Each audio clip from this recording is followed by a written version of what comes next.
நெல் ஜெயராமன் பாரம்பரிய நெல் பாதுகாப்பு மையம் தொடர்ந்து 20 வருடங்களாக நடத்தி வரும் இந்த தேசிய நெல் திருவிழா விழா என்பது எல்லோரும் சொன்னது போல் மட்டுமல்ல, நான் உணர்ந்ததும் கூட, தமிழ்நாடு மட்டுமல்ல இந்திய நாட்டிற்குமே ஒரு முன்னோடி விழா என்றால் மிகையல்ல. அந்த வகையில் கிட்டத்தட்ட 12-13 வருடம் நண்பர் ஜெயராமன் மூலமும் அதன் பின் இன்று வரை தம்பி ராஜீவ் அவர்களின் சீரிய முயற்சியிலும் இந்த தேசிய நெல் திருவிழா நடந்து வருகிறது.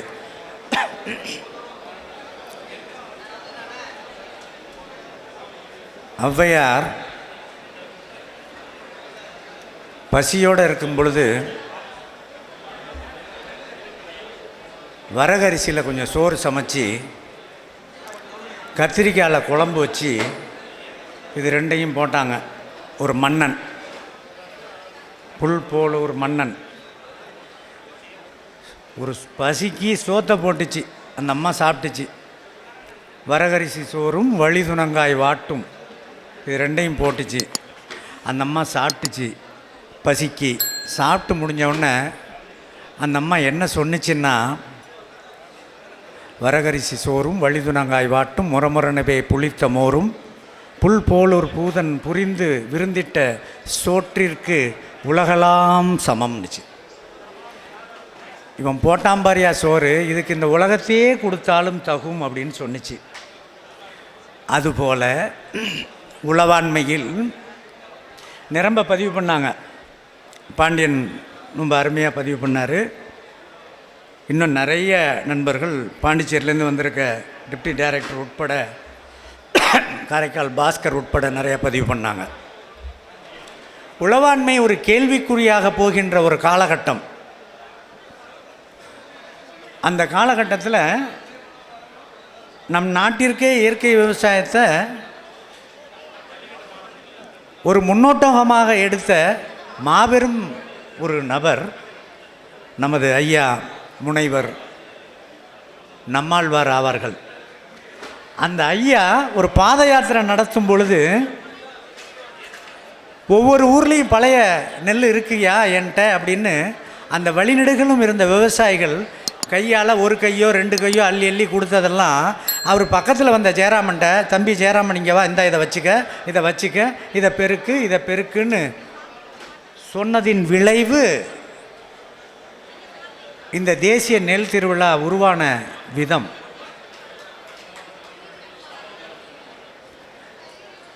அது என்ன அவ்வளோ பெரிய விஷயம் அப்படின்னு தோணலாம். இதற்கு முன்னால் ஒரு கேள்வி, வழக்கமாக முதல்ல நான் கேள்வி கேட்பேன், கொஞ்சம் பேசிட்டு கேட்போங்கிறதுனால விட்டேன். இயற்கை விவசாயம் செய்கின்றோம் என்று என் முன்னால் அமர்ந்திருக்கும் சக உழவர்களும் மேடையில் அமர்ந்திருக்கும் பொறுப்பாளர்களுக்கும் சேர்த்து, நான் இயற்கை விவசாயம் பண்ணுறேங்கிறவங்களாம் கை தூக்குங்க. நீங்களே கையை இறக்காமல் திரும்பி பார்த்துங்க எவ்வளோ பேர் இருக்குன்னு, மேடை உட்பட. வெக்கப்படாதீங்க, கை தூக்குறதுல ஒன்றும் வெக்கம் இல்லை. சரி, கையை இறக்கிருங்க. இப்போ அடுத்த கேள்வி, இயற்கை விவசாயத்தை நான் செய்கின்றேன், நான் செய்யும் பொருளை, இப்போ அரிசியாக இருக்கட்டும், பருப்பாக இருக்கட்டும், காயாக இருக்கட்டும், அதை மட்டும்தான் என் வீட்டில் நான் உணவாக உண்கிறேன். நீங்கள் வெளியில் வாங்குறத பற்றி பேசவே வேணாம். அதை மட்டும்தான் சாப்பிட்றவங்க யார் இருந்தால் கை தூக்குங்க. எங்கள் வீட்டில் எதுவுமே கிடையாது. ராமூர்த்தி ஐயா கையை தூக்கியிருக்கார். இங்கே பாய் இருக்கார், பாஸ்கர் இருக்கார், நண்பர்களை பார்த்துக்குங்க. வணங்கிறது திருவள்ளுவர் சிலை, கிழிச்சு போடுறது திருக்குறள். வருத்தமாக இருக்குல்ல என்ன பிரதீப்? முதல்ல நம்ம திங்கணும், அப்புறம் நம்ம விற்கிறத பற்றி பேசணும். எல்லாரும் விற்கிறத பற்றி பேசுகிறீங்க, சந்தோஷம்தான். நம்ம சாப்பிட்டா மட்டும்தான் இது விளங்கும். நம்ம சாப்பிட்டா என்ன தெரியும்? நம்ம ஐயா பேசுகிறப்ப, சென்னையிலேருந்து வந்திருக்க ஐயா பேசுகிறப்ப, ராமசுப்ரமணியம் தானே, ராமசுப்ரமணியம் ஐயா பேசுகிறப்ப சொன்னாங்க, இதுக்கு ஒரு சான்று வேண்டும். அது ஒரு பெரிய பிரச்சனையாக இருக்குது இந்த வேளாண்மை, இதை பற்றி பயன்பாடு. சான்று என்ன தெரியுமா? உங்கள் வீட்டில் யாராச்சும் வயசானவங்க இருந்தாங்கன்னா கேளுங்க. என் வீட்டில் நான் நிறைய கேட்டிருக்கேன், போகிற ஊர்லெலாம் கேட்குறேன். பழைய காலத்தில் நோய் நொடின்னு பெரிய பெரிய ஃபைலாக தூக்கிட்டு போகிறீங்கல்ல, இப்போ ஸ்கேன் பண்ண ரிப்போர்ட்னு ஒரு பெரிய ஃபைல், சொத்து பத்திரம் வாங்கினது மாதிரி. சொல்ல பண்ணக்கூடாது, என்னை குறுக்க வந்தால் நிறுத்திடுவேன். சொத்து பத்திரம் மாதிரி வியாதிக்காக டாக்குமெண்ட்டை தூக்கிட்டு திரியிறோம். அப்படி நம்ம முன்னோர்கள் இருந்தாங்களா உங்கள் வீட்லேயும் என் வீட்லேயும்? தெளிவாக சொல்லுங்கள். கடன் நிவாரணம் கேட்டாங்களா? என் கடனை தள்ளுபடி பண்ணிடுன்னு கேட்டாங்களா? கடனே இல்லைன்னு பாய் சொல்கிறார். நாம் புரிந்து கொள்ள வேண்டும். புரிந்து கொள்ளாமல் நுனிநாக்காக இயற்கை விவசாயம், இயற்கை மருத்துவம் பேசினா அது ஈடுபாடு வராது, புரியாது. நெருக்கடிக்காகலாம் நம்ம வரல.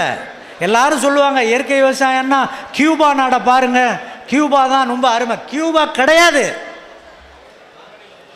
கியூபாவுக்கு என்ன நெருக்கடினா, அமெரிக்காக்காரன் தரமாட்டேன்னு சொன்னதுனால வேற வழி இல்லாமல் வந்தான். இங்கே இருக்கிற உழவர்கள் அனைவரையும் கேட்குறேன், என்னையும் சேர்த்து இங்கே இருக்கிறவங்க, நெருக்கடிக்காக இயற்கை விவசாயத்தில் வந்தீங்களா? ஆனந்தமாக தானே வந்தீங்க. நமக்கு ரசாயன உரம் போட தெரியாதா? ஒட்டு ரகங்கள் போட தெரியாதா? அது வேணான்னு இதுக்கு வர்றீங்கல்ல. உங்களை யாரும் குச்சி எடுத்து அடித்தானா? மத்திய மாநில அரசு இன்னுமே உங்களுக்கு எதுவும் கிடையாதுன்னு சொன்னாங்களா? இல்லையே. அப்போ நெருக்கடி இல்லாமல் வந்த ஒரு நாடும் நாட்டு மக்களும் உயர்ந்தவர்களா, நெருக்கடிக்கு மாறியவர்கள் உயர்ந்தவர்களா? நீங்களே முடிவு பண்ணிக்கணும். இயற்கை விவசாயம் என்பது நம்ம முன்னோர்கள் நோய் இல்லாமல் இருந்தார்கள், கடன் இல்லாமல் இருந்தார்கள், ஆனந்தமாக இருந்தான். ஏன் தெரியுமா? அவன் ஊதாரியாக இல்லை, செலவில் எப்படி இல்லை, ஊதாரிகளாக இல்லை. எனவே விளைந்தது போதுமானது, ஆனந்தமானது. இன்னைக்கு எப்படி இருக்கும்? ஊதாரிகளாக இருக்கின்றோம். நாம் செய்யக்கூடிய நண்பர் இங்கே எனக்கு முன்னாடி பேசினாங்க, அது மகிழ்ச்சியான விஷயம்தான். இருந்தாலும் அதிலே நாம் மாற்றம் செய்ய வேண்டிய வேலை இருக்கிறது. அதிக லாபம் வரும், வந்தால் பென்ஸ் கார் வாங்கலாம், அதெல்லாம் ஒரு கார் வேணாம்.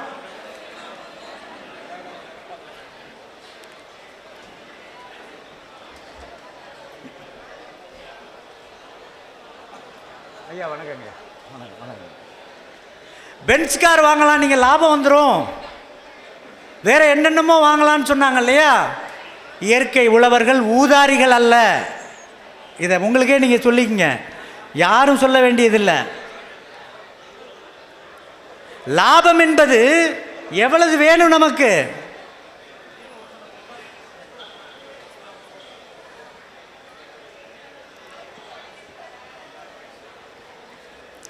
லாபத்தின் குறியீடு என்ன? லாபம் இல்லாமல் இருந்துச்சுன்னா நம்ம முன்னோர்கள் கடன் கம்பியோடு கஷ்டமால இருந்திருப்பான். என் அருமை சொந்தங்களே, ஒரு புள்ளி விவரம் தெரிஞ்சுக்குங்க, சான்று. பழைய காலத்தில் உங்கள் வீட்டில் ஏதாச்சும் பழைய பத்திரம் இருக்கான்னு பாருங்கள். பழைய பத்திரங்கள், சொத்து வாங்கின பத்திரம் இருந்தால் இன்னாரின் மகன் இன்னார் அப்படின்னு போட்டு ஒரு வேலை எழுதணும்ல. விவசாயிக்கு என்ன தெரியுமா எழுதியிருப்பான்? நான் கண்ணால் பார்த்த பத்திரங்கள், இன்னாரின் மகன் இன்னார் சுகவாசி. என்ன வேலை அவனுக்கு? அவன் எப்படிப்பட்டவனா? சுகவாசி. அவன் சம்சாரத்துக்கு என்ன தெரியுமா கொடுத்தான்? இன்னாரின் மனைவி சுகஜீவனம். இன்றைக்கி நீங்கள் பத்திரம் ஒன்று வாங்கி எழுதுங்க, விவசாயி சார் சுகவாசி. ஏதோ பைத்தியம் பிடிச்சவனாக இருப்பான் போல இருக்கு. உலகத்தில் இவன் தான் சுகவாசியாம்மா. மாவட்ட ஆட்சியருக்கும் உயர்ந்த பதவியில் இருக்கும், ஆட்சியில் இருக்கும் உயர்ந்த பதவியில் உள்ளவர்களுக்கும் கிடைக்காத சுகவாசி சுகஜீவனம் யாருக்கு கிடைச்சிச்சு? உழவர்களுக்கு கிடைச்சி. அந்த குடும்பத்தை இப்போ சார்ந்தவர்கள், அந்த மரபை சார்ந்தவர்கள். நீங்கள் புரிந்து கொள்ள வேண்டும். இப்படி ஒரு நெருக்கடியான காலத்தில் பாரம்பரிய நெல்லை மீட்டு நம்மாழ்வார் ஐயா அவர்கள் வழிநெடுகிலும் போக போக ஜெயராமன் கையில் கொடுத்து இதை பெருக்க சொன்னதின் விரிவாக்கம் இன்று தமிழ்நாடு மட்டுமல்ல, ஏனைய வெஸ்ட் பெங்காலாக இருக்கட்டும், கர்நாடகாவாக இருக்கட்டும், ஒரிசாவாக இருக்கும், எல்லா இடத்துலையுமே இன்னைக்கு மரபு உணவு, மரபு விதை திருவிழா நடந்துக்கிட்டு இருக்கு. அதனால தான் நான் சொல்கிறேன், ஔவையார் பாடின பாட்டு சொன்னேன் இல்லையா, அதுபோல் நாம் காலத்தினால் செய்த நன்றி சிறிதெனினும் ஞானத்தில் மானப்பெரிது. உலகத்தை விட பெரியது மரபு நெல்லை மீட்டது. நான் மிகைப்படுத்தி சொல்லலை. மஞ்சக்குடியில் தயானந்த சரஸ்வதி சுவாமிகள், இப்போ அவங்க இல்லை, அந்த கல்லூரிக்கு தொடர்ந்து நான் போவேன். சுவாமி இருக்கிறப்பயே நிறையா நிகழ்வு செய்யும் பொழுது, கூட்டம் முடிஞ்சிட்டு ஒரு கூட்டத்துக்கு முடிச்சுட்டு நான் கிளம்பும் பொழுது எனக்கு அழைப்பு வந்துச்சு, சாமி உங்களை வர சொன்னாங்கன்ட்டு. நான் உள்ளே போனேன். என் அருகே உட்கார சொன்னார். நான் உட்கார மாட்டேன்னு மல்லு கட்டினாங்க. நான் முடியாது என்ன, எல்லோரும் கீழே உட்காந்துதான் நான் கீழே உட்கார போனேன். என்னை பக்கத்தில் உட்கார வச்சார். ஷீலா பாலாஜி அம்மா இன்னும் இருக்காங்க, அவங்க தான் அதை செஞ்சது. உட்கார்ந்த பொழுது சாமி சொன்னார். அப்போ பேச முடியல, ஹெட்செட் போட்டுட்டு பேசினார். ஐயா, மரபு விதைகளை மீட்கின்றீங்க நீங்கள், 121 நெல் வச்சுருக்கீங்க நீங்கள் என்கிட்ட சொன்னார். நான் மரபு விதை பாதுகாவலன் வச்சிருக்கீங்க. நாங்கள் எல்லாம் கோயில் கும்பாபிஷேகத்திற்கு போவோம், செய்வோம். அந்த கும்பாபிஷேக பலனை விட பன்மடங்கு மரபு விதை மீட்கின்ற உங்களுக்கு கிடைக்க வாழ்த்துகிறேன்னார். நான் நிறையா விருது வாங்கியிருக்கேன் மாநில மத்திய அரசில். அனைத்து விருதையும் விட சாமி சொன்னது தான் நான் விருதாக மதிக்கின்றேன். அது யாருக்காக செய்யலை, எனக்காக செய்கிறேன்.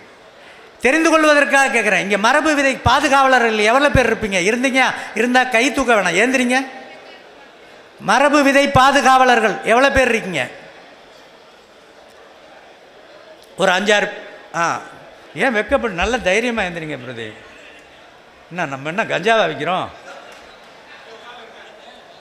மேடையில் அப்புறம் அசோகனியா ஏந்திரிக்கலை, ஏன் வெக்கப்படுறீங்க? நீங்களே பின்தள்ளிக்கிட்டீங்கன்னா உலகம், அரசும், சமுதாயம் பின்தள்ளும். பாஸ்கர் ஏந்திரிங்க. இவர்கள் தான் இன்னைக்கு பாதுகாக்கப்பட வேண்டியவர்கள். அரசு பாதுகாக்கப்பட வேண்டும். உட்காருங்க. எப்படின்னு சொல்கிறேன் கேட்டுங்க. வேளாண் பல்கலைக்கழகத்தில் விதை வல்லுநர்கள்னு ஒரு துறை இருக்காங்க, பிரீடர்ஸ். ஒட்டு ரகங்களை அந்த பயிருக்கு செனப்படுத்தி, பயிரை சினைப்படுத்தி அதில் அறுத்து எடுக்கின்ற நெல் ஒட்டு ரக நெல் பிரீடர்ஸால் முடியும். அது வல்லுநர் கண்டுபிடிச்சோன்னா வல்லுநர் விதை. அதுக்கு அடுத்தது ஃபவுண்டேஷன் 1, அதுக்கு அடுத்தது ஃபவுண்டேஷன் 2, அதுக்கு அடுத்தது சர்டிஃபிகேஷன் 1, 2, அதுக்கப்புறம் டிஎஃப்எல். 6 வருடத்தில் பலம் இழந்து விடும். அதுக்கப்புறம் சக்கை மறுபடியும் நீங்கள் வடிவேல் சொல்கிறது மாதிரி ஆரம்பத்திலேருந்து வரணும், பிரீடர் சீட்டில் வரணும். அந்த பிரீடர்கள் என்ன செய்ய அரசு முயற்சி எடுக்க வேண்டும்? எந்த அரசாக இருந்தாலும் இந்த மரபு விதைகள் இருக்குல்ல, இப்போ வர்றப்பயே பார்த்துருப்பீங்க, நெல் ஜெயராமன் மையத்திலேருந்து டிஸ்பிளே இருக்கும். இங்கெல்லாம் வச்சுருக்காங்க. இது ஒன்றும் மரபு விதைன்னு சொல்கிறோம். கருப்பு கவுனிங்கிறோம், கருங்குருவைங்கிறோம், நிறைய சொல்கிறோம் இல்லையா? இது இன தூய்மை இல்லாமல் இருக்கிறது என் அருமை உழவர் பெருமக்களே. பியூரிட்டி, சீட் பியூரிட்டி இல்லை, குறைஞ்சிக்கிட்டே வருது. அதுக்கு காரணம் நம்ம பக்கத்தில் நடுறப்ப அது பாலினேஷனில் கொஞ்சம் நீர்த்து போயிடும். இதை பராமரிப்பதும் இதை பத்திரப்படுத்துவதும் பிரீடருடைய தலையாய வேலையாக இருக்க வேண்டும். இதுவரைக்கும் இல்லை, இன்னமே வரும்னு நம்புவோம். தொடர்ந்து நம்ம பேசி, இப்போ நிறையா முந்தைய அரசும் நிறையா செஞ்சுருக்காங்க. வேளாண் அமைச்சர்கிட்ட பேசி அவ்வளோ விஷயங்கள் வாங்கணும். நமக்கு கட்சி ஆட்சி என்பதை தாண்டி நாம் எல்லாம் ஒரே ஜாதி. என்ன ஜாதி? உழவு ஜாதி. யாராக இருந்தால் என்ன, அனைவரும் சோறு உண்பவர்கள் தானே. அப்போ இது நமக்காக இருக்க வேண்டியவர்கள் தானே. அதை புரிந்து கொள்ள வேண்டும் என்பதற்காக சொல்கிறேன். இன தூய்மை தான் பிரீடர்ஸோடைய பிரதான வேலையாக இருக்க வேண்டும். இதை நான் எல்லாருக்கிட்டையும் சொல்லிகிட்டு இருக்கேன், அதை இங்கேயும் பதிவு பண்ணுறேன். ஏன்னா மேனால் அமைச்சர் அவர்கள் இருக்கிறதுனால இதை அவங்களுக்கு எந்த இடத்துலையும் நமக்கு வேற ஒரு இதில் திரும்பி வரும். நம்ம அங்கே போட்டால் திரும்பி ஏதோ ஒரு ரூபத்தில் வரும். நம்பிக்கையில் சொல்லுகின்றேன். பிரீடர்ஸ் அதை செய்யணும் முதல் வேலை. அந்த பிரீடர்ஸும் வல்லுநரும் வேதியியல் துறை அங்கேயே இருக்குது, கெமிக்கல் டிபார்ட்மெண்ட் இருக்குது. அவங்க என்ன பண்ணணும்னா என்னென்ன நெல்லில் என்னென்ன மாதிரி ஊட்டச்சத்து ட்ரேஸ் எலிமெண்ட்ஸ் இருக்குது, என்னென்ன ஊட்டச்சத்து இருக்குது, என்னென்ன தாது உப்புக்கள் இருக்குங்கிறத கண்டுபிடிச்சி ரெண்டையும் சொல்ல வேண்டிய முக்கியமான வேலை. 2 சொல்லிட்டேன்னா இன்னும் 1 சொன்னால் பிரீடருடைய வேலை முடிஞ்சிருது. இன்னொன்று என்ன தெரியுமா, நண்பர்கள் இப்போ கூட சமீபத்தில் ஒரு நண்பர் ஒரு 4 நாளைக்கு முன்னாடி என்கிட்ட பேசினார். விவசாயிகள் தான், ஐயா வாடன் சம்பா வேணும்னாரு. எதுக்கு உனக்கு வாடன் சம்பா அப்படின்னு கேட்டேன். நான் இப்படி தானே பேசுவேன், அப்போ உனக்கு என்னத்துக்கு வாடன் சம்பான்னு கேட்டேன். இல்லை எல்லாரும் சொல்கிறாங்க எல் நீனோ வந்துருச்சான், வறட்சி வருமா, அதனால் வாடன் சம்பா வறட்சியை தாங்கும் என்று சொல்கிறார்கள் அப்படின்னா. யோ வாடன் சம்பா 175 நாள், அதுவும் செத்து நீனும் செத்து போயிடுவ. கேள்விப்பட்டதெல்லாம் செய்யணும்னு நினைக்கிற அளவுக்கு கைப்பிள்ளைகள் தான் விவசாயிகள். இன்னைக்கு கைப்பிள்ளைகள். நன்றாக புரிந்து கொள்ளுங்கள் என அருமை உழவர் உலத்திகளே. மரபு நெல் எல்லாத்துக்குமே நீங்கள் என்ன வேணாலும் எடுங்க, 80 நாள்லேருந்து இருக்குது. மரபு நெல்லோடைய வயது 80 நாளில் ஆரம்பிக்குது, 190 நாள் வரைக்கும் இருக்குது. இதில் மணல் சாரி, மணல் வயலுங்கிறீங்கல்ல, மணல் சாரியில் என்ன விவசாயம் பண்ணலாம், களிமண்ணில் என்ன விவசாயம் பண்ணலாம், செம்மண்ணில் என்ன பண்ணலாம், கலர் மண்ணில் என்ன பண்ணலாம், ஓர் மண்ணில் என்ன பண்ணலாம், இருவாங்கு மண்ணில் என்ன பண்ணலாம், லேட்ரைட்ஸ்ன்னு சொல்லக்கூடிய மண்ணில் என்ன பண்ணலாம், எல்லாத்துக்கும் நெல் இருக்குது. அமெரிக்காவில் மாப்பிள்ளை செம்பாய் கேட்கிறார்கள், தமிழ்நாடு பூரா மாப்பிள்ளை செம்பா. ஃபெயில் ஆகிடுவீங்க. Agriculture is location specific. இடத்துக்கு ஏற்ப நீங்கள் விதையை தேர்ந்தெடுக்க வேண்டும். அதில் இப்போ நானும் தஞ்சாவூரை டெல்டாவை சார்ந்தவன் என்பதனால் சொல்லுகிறேன், குருவை போய்விட்டது. சரி, இப்போ நீங்கள் விவசாயம் பண்ணுறதுல ஏற்புடைய நெல் என்று நான் கருதுவது 3 நெல்லை சொல்கிறேன். ஒன்றுக்கு பேர் குள்ளங்கார், 115 நாள், த பெஸ்ட்டு ரைஸ். ரொம்ப கேர்ஃப்ரீயாக வரும். அது கலர் மண் ஊர் மண்ணாக இருந்தாலும் வரும், மழை பெஞ்சு வெள்ளக்காடாக இருந்தாலும் தப்பிச்சுக்கும், வறட்சியாக இருந்தாலும் தப்பிக்கும். இயற்கை விவசாயத்தில் பயன்படுத்தக்கூடிய இயற்கை வித்துக்களுக்கே வேர் மண்டலம் பெருசாக இருக்கும். பழைய காலத்து பெண்கள் மாதிரி வேர் இருக்கும், கூந்தல் மாதிரி. இந்த ஒட்டு ரகங்களுக்கு இன்றைக்கி இருக்கிற பெண்கள் கூந்தல் மாதிரி இத்தனோண்டு தான் இருக்கும். 2 நாள் காஞ்சிச்சுன்னா செத்து போயிடும். அது 20 நாள் காஞ்சாலும் அப்படியே தளன்னு இருக்கும். வேர் மண்டலத்தில் கீழே போகும். கண்டிப்பாக அரை அடிக்கும் கீழே ஈரம் இருக்கும். உங்கள் நெல் அறுவடை வரை புழைத்து விடும். சான்று நிறைய, நானும் இருக்கேன், நிறைய உழவர்கள். நான் சொல்லுவது ஏற்புடைய செல், நான் செய்ததில் அனுபவித்து நான் பார்த்துருக்கிறேன்ங்கிற உழவர்கள் யாரும் இருக்கீங்களா? சீராளூர் தம்பி தூக்கிட்டார். நீங்கள் பயப்படவே வேணாம். குள்ளங்காரை பொறுத்தவரை அதே மாதிரி இன்னொன்று, எல்லாருமே விஞ்ஞான உலகமும் மருத்துவ உலகம் பேசுகிறது. ஒரு இயற்கை மருத்துவனாக நான் இதை பதிவு செய்ய வேண்டும். லோ கிளைசமிக் இண்டெக்ஸும்பாங்க. சர்க்கரையை பற்றிலாம் கவலைப்படாதீங்க, நான் நேச்சுரோபதிஸ்ட். யாருக்கு சர்க்கரை வியாதியாக இருந்தாலும் நீங்கள் சொல்லுங்கள், நான் ஆத்தென்டிக்காக அசர்டைன் பண்ணி பேசுவேன். இதெல்லாம் நான் சொல்லிட்டு போகிறவன் இல்லை, செஞ்சு காமிப்பேன். அந்த திமிர் இருக்கிறதுனால தான் இயற்கை விவசாயியாக இருக்கும். திமிர் உள்ளவர்கள் தானே நீங்கள். கையை எல்லாரும் தூக்கிட்டாங்க. இயற்கை விவசாயிகள் பாயும் தூக்கிட்டார். திமிர் இருக்கா பாய்க்கு? அதிகமாக இருந்தால் ஆபத்து, தேவைக்கு தான் இருக்கணும்.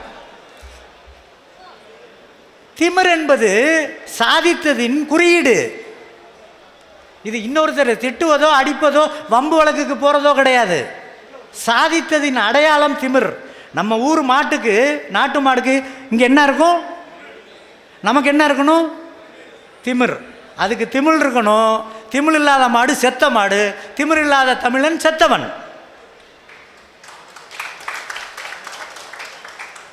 இது முக்கியம். குள்ளங்கார் என்பது வேர் வளர்ச்சி நிறையா வரும். கொஞ்சம் தண்ணி கம்மியாக இருந்தாலும் பெய்கிற மழையில் அட்மாஸ்பியரில் இருக்கிற நீர்த்திவளைகளை பிடிச்சிக்கிட்டு வளர்ந்து கதிரை கொட்டுரும். 2வது நெல்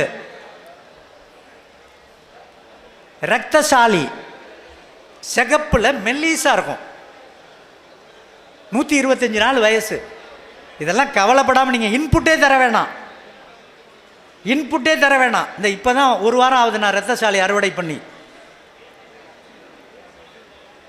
ரத்தசாலி எடுத்துக்கலாம், 125 நாள். குள்ளங்கார் எடுத்துக்கொள்ளலாம் 115 நாள். ரொம்ப முக்கியம். நவரா கேரளாவுடைய அரிசியாக இருந்தாலும் நாமும் போடலாம். உங்கள் இடத்துக்கு தகுந்தது மாதிரி, மண்ணுக்கு தகுந்தது மாதிரி எல்லா சூழ்நிலையிலையும் இன்றைக்கி டெம்பரேச்சர் கூட நவம்பர் வரைக்கும் இருக்குங்கிறாங்க. வெப்பம் இருக்குன்னு நினைக்காதீங்க. வெப்பம் எவ்வளோ தூரம் இருக்கிறதோ நீங்கள் நடவு நட்டு அறுக்க போகிறப்ப மழையும் அது மாதிரி வந்து அழிச்சிரும். அதுக்கு மரபு நெல்களாக இருந்தால் மீண்டு வந்துடும். மரபு நெல்லை ஏனோதானோ என்று பேசாமல்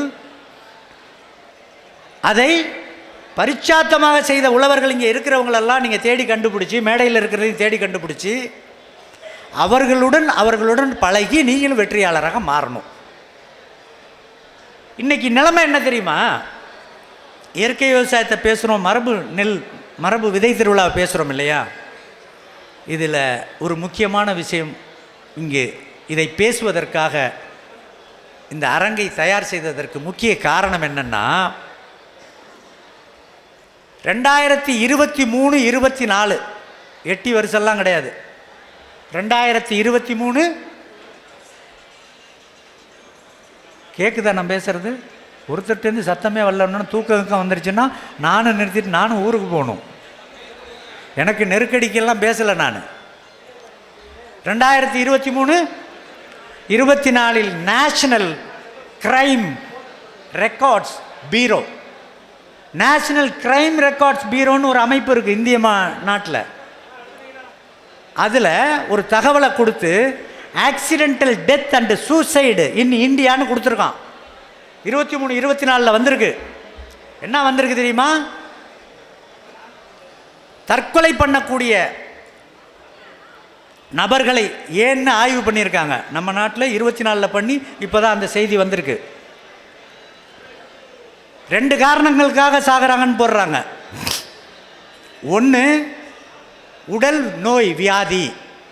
எவ்வளவு சதவீதம் போட்டிருக்காங்கன்னா 45%. வியாதினால் சாகக்கூடியவங்க 45% போட்டிருக்கு. பாக்கி இருக்கிறது என்ன அப்படின்னு பார்த்தா அவர்களே பதிவு பண்ணுறாங்க, அதிக ரசாயன பயன்பாடு, பசுமை புரட்சி விவசாயத்தினால் அனைத்ததுன்னு மற்றதுன்னு போடுறாங்க. இப்போ அவங்க பிரித்து காட்டியிருக்காங்கல்ல, நீங்கள் அந்த ரசாயன விவசாயம் பசுமை புரட்சிக்கு அப்புறம்னு சொல்கிறீங்கல்ல, அந்த 45 நம்மளால் தான். 45% உடல் சார்ந்த நோயினால் தற்கொலை என்றாலே நம்ம உண்ட உணவு, நீ என்ன தின்னியோ அந்த லட்சணம் தான் உன் உடம்பு. பண்ணிய பயிரில் புண்ணியம் தெரியும்னு ஔவையார் சொன்னது இதை தான் சொன்னிச்சு. நம்ம என்ன சாப்பிட்டோமோ அதுதான் நம்மளுடைய உடல் நலம். அந்த உடல் நலம் போயிடுச்சு. இதற்காகத்தான் இது போன்ற திருவிழாக்களை நாம் பயன்படுத்தி கொள்ள வேண்டும். இந்த 20வது ஆண்டு விழாவில் ஒரு நல்ல மகிழ்ச்சியான செய்தியை பார்த்தேன். நிறைய பேர் குடும்பமாக வந்திருக்கீங்க, ஃபேமிலியாக.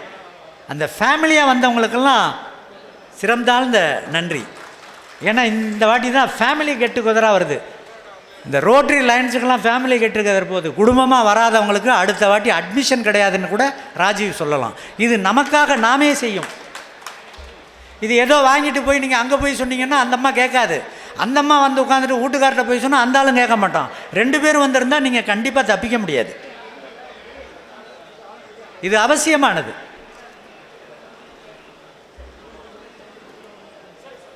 நேஷனல் ஃபேமிலி ஹெல்த் சர்வேன்னு ஒன்று இருக்குது தேசிய லெவலில். National family health survey. அவங்க என்ன தெரியுமா சொல்லியிருக்காங்க? முக்கியமானது, நல்லா புரிந்து கொள்ளுங்கள். புள்ள பிறக்குதில்ல, பிறந்ததுலேருந்து 1000 நாட்கள் உங்கள் வீட்லேயும் புள்ள பிறந்திருக்கும், என் வீட்லேயும் பிறந்திருக்கும். நீங்கள் இருந்து அது மாதிரி தான் வந்திருக்கீங்க.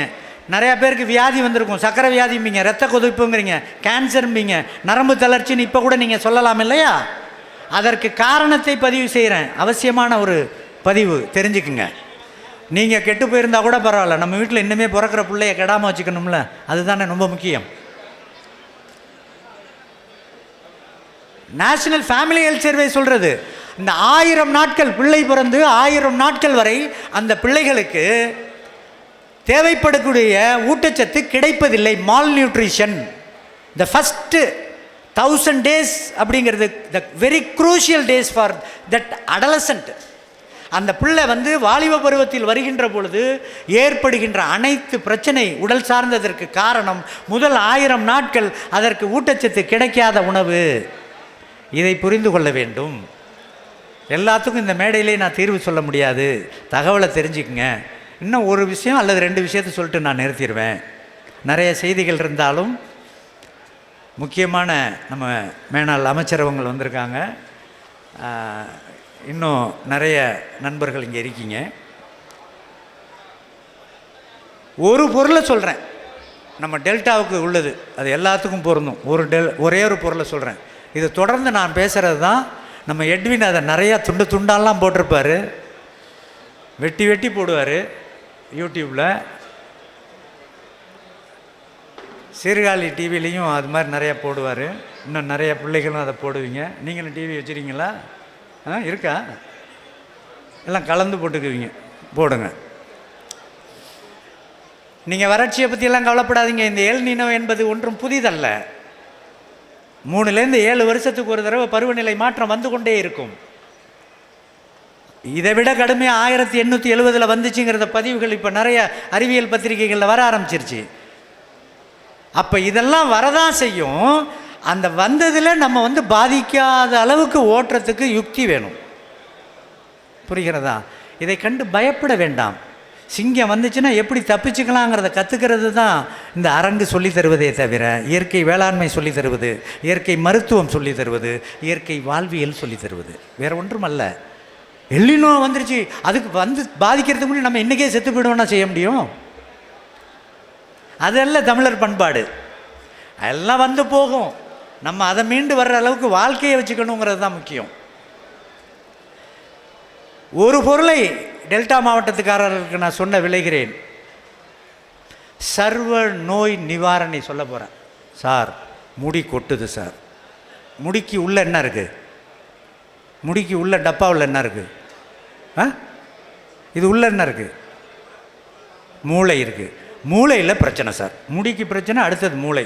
நகம் கட்ட விரல் வரைக்கும் வாங்க, நீங்கள் என்ன வியாதி வேணாலும் சொல்லுங்கள். என்னுடைய கிளினிக்கில் நான் ரிசல்ட்டோடு பேசுகிறேன். நான் தேறி பேசிட்டு போகிற ஆள் கிடையாது.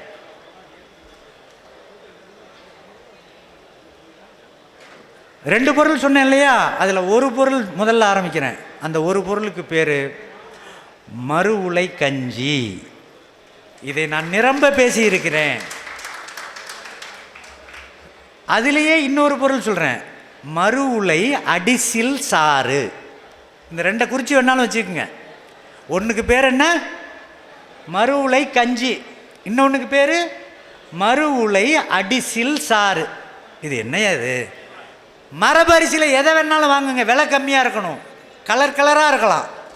ஒவ்வொரு கிலோ வாங்கி எல்லாத்தையும் கலந்து சுண்டல் மாதிரி கூட கொஞ்சம் எடுத்துக்கலாம். நீங்கள்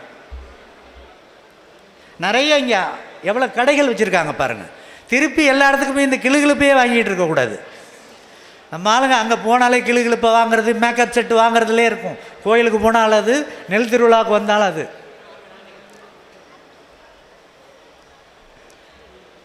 மரபு அரிசி என்ன வேணாலும் வச்சுக்கோங்க. வெள்ளையெல்லாம் கூடாத. வெள்ளையும் அருமையானது தான். இப்போ தாய்ப்பால் கொடுக்கணும், எலும்பு வளர்ச்சி, எலும்பில் பிரச்சனைன்னா நம்ம குழியடிச்சான், நீலஞ்சம்பா, கிச்சடி சம்பா இதை தானே கொடுக்குறோம். அதெல்லாம் வெள்ளை அரிசி தானே. வெள்ளை அரிசி தீட்டுனா வெள்ளை மட்டும்தான் தப்புங்கிறத புரிந்து கொள்ளுங்கள்.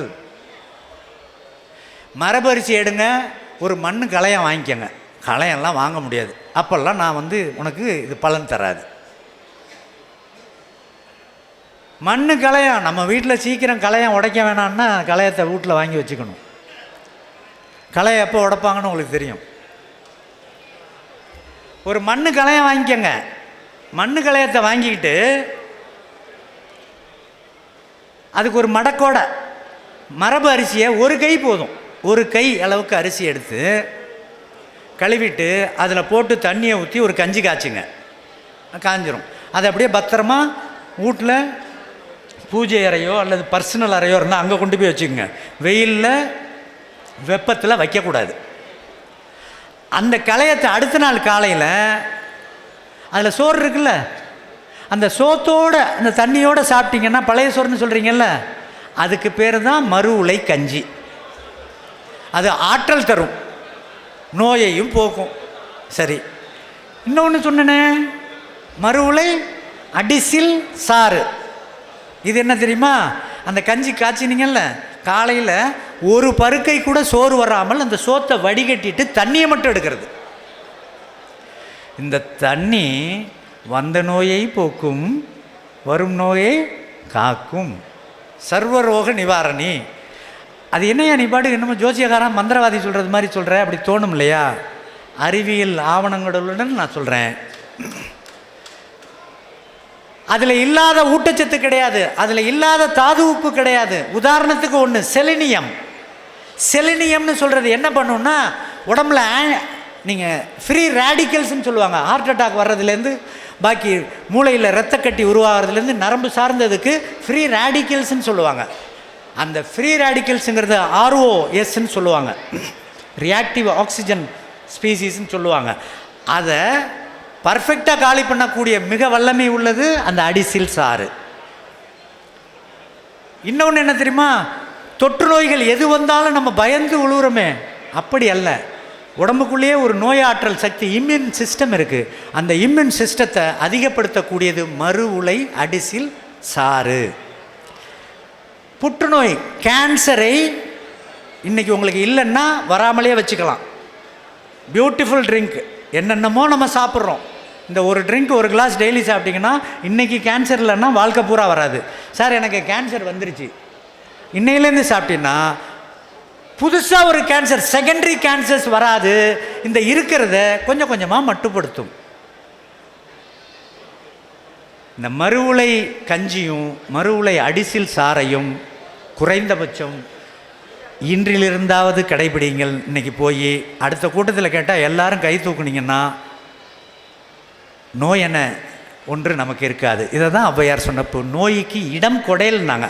நோயை தீர்த்துக்கன்னு அந்த அம்மா சொல்லலை, நோய்க்கு இடம் கொடையல். ஒரு பொருள் சொல்லிட்டேன், இன்னும் ஒரு பொருள் என்ன தெரியுமா? இந்த பிரதீப் இருக்கார், அவர் ஸ்டால் கூட போட்டிருப்பார். நாட்டு காய்கறிகள் கொஞ்சம் திமிராக தான் பேசுவார், ஏன்னா உண்மை இருக்குல்ல, உண்மை இருந்தால் திமிரு தான் இருக்கும். இந்த நாட்டு காய்கறிகள் விதையை வாங்கி அதை வீட்லேயோ மாடியிலையோ மொட்டை மாடியிலையோ எங்கேயோ போட்டு கொஞ்சம் இது பண்ணிக்கிட்டு ஒரு கையளவுக்கு எல்லா காயையும் எடுத்து உங்கள் இடத்துல பறித்து கழுவிட்டு அதை நறுக்கி அதே மாதிரி இன்னொரு களையை வச்சு அதில் போட்டு தண்ணியை ஊற்றி லேசாக சூடு பண்ணி, லேசாக ரொம்ப அவிச்சிடக்கூடாது, அரை கால் வேக்காடு பண்ணி வச்சுட்டு அடுத்த நாள் காலையில் அந்த தண்ணியை 2 வேளைக்கு குடிச்சிட்டு மறுவாட்டி காய் போடணும். இந்த அரிசியை 15 நாள் வச்சுக்கலாம், காய்கறிகளை 2ஆம் நாளே எடுத்துடணும். அப்போ the fermented rice water, fermented vegetable water, it heals all the டிசீஸுங்கிறது கிளினிக்கல் ஃபைண்டிங். இதை நம்ம செய்யலாமா வேணாமா? ஃபெர்மெண்டட் ட்ரிங்க்குன்னொன்னே நான் பேர் சொன்னால் அரங்கத்துக்கு அசிங்கமாக இருக்கும். வேறு ட்ரிங்க்கெல்லாம் எத்தனை குடிக்கிறீங்க? என்னென்னத்தையோ குடிக்கிறோம். நல்ல ட்ரிங்க்குன்னு ஒன்று கூட கொடுப்பாங்க, காளானில் செய்யக்கூடியது, பாண்டிச்சேரி ஆரோவில்ல கொம்புச்சா. கொம்புச்சாவும் தேவையில்லை நமக்கு. நம்ம வீட்டில் விளையிற அரிசி, நெல், சிறுதானியம், காய்கறிகள், இதில் எதை வேணாலும் எடுத்து நொதிக்க வச்சு இதை எடுத்துக்கலாம். நேற்றைய உலகத்தில் நம் மக்கள் மண்ணை சாப்பிட்டார்கள். என்னத்தை சாப்பிட்டாங்க? நல்ல சத்தமாக, மண்ணை சாப்பிட்டார்கள். மண்ணை சாப்பிட்டார்கள் என்ன? மண்ணள்ளி போடுறதில்ல, மண்ணில் அப்படியே விளைஞ்சிச்சு அதை சாப்பிட்டான். வேறு எந்த எஃபர்ட் கிடையாது, முயற்சி கிடையாது, தானாக விளைந்தது, வைல்டு.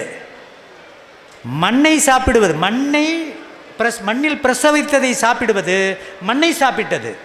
ஆனால் இன்றைக்கு மண்ணில் நஞ்சை கொட்டி நஞ்சை சாப்பிடுகிறோம். தயவு செய்து புரிந்து கொள்ளுங்கள். ஒரு சமூகத்தார் எனக்கு தெரிஞ்சே செஞ்சாங்க. புள்ள பிறந்த உடனே அந்த மண் இருக்குல்ல, அந்த மண்ணை எடுத்து கையளவு தண்ணியை ஊற்றி கரைச்சி வடிகட்டி அந்த தண்ணி இருக்குல்ல, அதை பிறந்த பிள்ளைக்கு கொஞ்சம் கொஞ்சமாக கொடுத்தாங்க.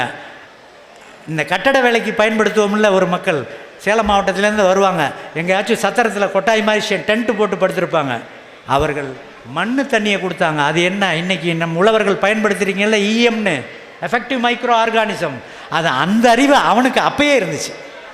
நமக்கு என்ன செய்கிறதுன்னு தெரியல. நிறைய செய்திகள் இருந்தாலும் நானும் மற்றவர்களை, நேரத்தை, உங்களது பசி எல்லாத்தையும் கருத்தில் கொண்டு உங்களுக்கு பசி வராது. ராஜீவ்கிட்ட அதை தான் சொல்கிறது. ஒரு ஆளை விட்டு பேச விடுங்க. எனக்கு இந்த இனாகரேஷன் கூட்டத்தில் என்ன பேச விட்டிங்கன்னா எனக்கும் கஷ்டம், அவங்களுக்கு கஷ்டம்னு. சில பேரை இங்கே நான் பதிவு பண்ண வேண்டிய அவசியம் இருக்கிறது. எனக்கு முன்னாடி பேசியிருப்பாங்க, இல்லை மதியம் பேசுவாங்கன்னு நினைக்கிறேன். டாக்டர் உமா முத்து பேசினார் இல்லையா, முத்துகிருஷ்ணன், அவங்க 2 பேரும் இங்கே இருப்பாங்கன்னு நினைக்கிறேன். ஸ்டால் இருக்கலாம், இல்லாமலும் இருக்கலாம். போயிட்டாங்களா? அந்த அம்மா மருத்துவர், குழந்தை நல மருத்துவர். அவர்கள் தன் பணியை விட பிரதானமாக இயற்கை விவசாயத்தை பொறுப்போடு செஞ்சு 2ஐயும் செஞ்சுக்கிட்டு இருக்கிறவங்க. வர்ற செவ்வாய்க்கிழமை அவங்களுக்கு பணி ஓய்வு பெறுறாங்க. அதை எனக்கும் தெரிவிச்சிருந்துறாங்க, நாங்கள் போவேன். அப்படிப்பட்ட ஒரு அருமையான ஒரு மருத்துவ பெண்மணியை இந்த அரங்கில் நான் மறு அறிமுகப்படுத்துவதை பெருமை கொள்கிறேன். இந்த அரங்கிற்கு என்னை பேச அழைத்த ராஜீவ், அசோகன் உட்பட அனைவருக்கும் நன்றியினையும் வாழ்த்துக்களையும் தெரிவித்துக் கொள்கின்றேன். நிறைய நண்பர்கள் இருக்கீங்க, எவ்வளோ பேரை நான் பேர் சொல்கிறதுன்னு தெரியல. எல்லோரும் பரிச்சயமானவர்களே. வணக்கம் ஐயா, நன்றி. ஒவ்வொரு வாட்டியும் நான் சொல்கிறேன், புதிய புதிய விஷயங்களை நிரம்ப எடுத்து இயற்கை உழவர்களையும் இயற்கை உணவாளர்களையும் மருத்துவர்களையும் ஒருங்கிணைத்து இந்த நாடு வளம் பெற நாம் செய்யாவிடில் யாரும் செய்ய மாட்டார்கள். பொறுப்புடன் இருங்கள், நலமாக வாழுங்கள். இன்றிலிருந்து எதையாவது ஒன்றை நாம் இந்த அரங்கிலிருந்து எடுத்து செல்வோம், கொடுத்து பெறுவோம். கற்க வேண்டும், கற்றதை கடைபிடிக்க வேண்டும், கடைபிடிப்பதை கற்பிக்க வேண்டும் என்று சொல்லி விடைபெறுகிறேன். நன்றி, வணக்கம்.